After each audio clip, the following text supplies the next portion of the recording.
Grabe, mahal. Pinagtabuyan kita.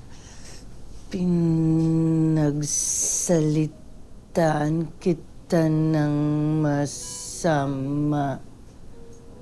Ako yung wala sa lugar.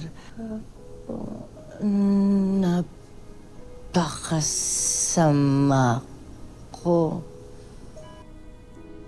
Velma, wala kang kasalanan, ha? Hindi mo kasalanan yun. Ang sabi ng doktor, parte lang yun ng operasyon mo. Pero hindi ka dapat mahiya o kaya maliit sa sarili mo, ha? Oo, sa awa at grasya ng Diyos. Hindi, tsaka may pangako pa ako sa'yo.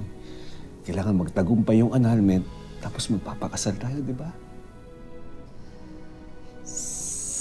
Sigurado ka bang pakakasalan mo pa rin ako?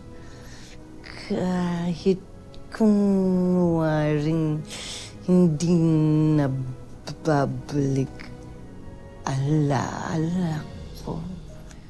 Pero sana huwag naman mangyayari yun. Huwag kang mag-alala. Hindi ako magsasawang ipaalala sa'yo lahat.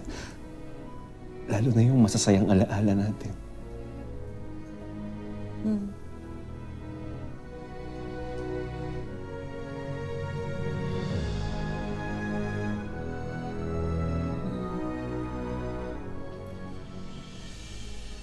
Talagang pagbabayaran nila ang ginawa nila sa'yo at sa anak ko.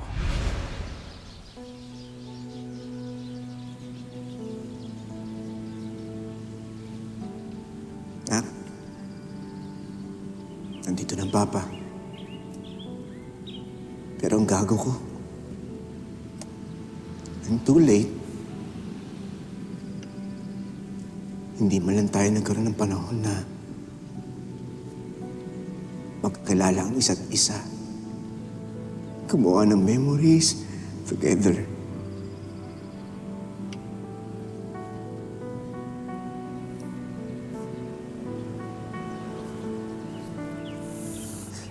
Sorry, Hazel. Meron pa ako hindi nakakwento sa'yo noon. Akala ko, sapat na yung karma sa akin na nagkasakit ako noon na hindi na ako magkakaroon ng anak pa. Kaya pinilit ko na hanapin kayo noon. Si Jessica na lang only chance na ma-experience ko na magkaanak. Pero mas masakit pala itong parusa na ito na di mo man lang nakita yung anak mo at makilala.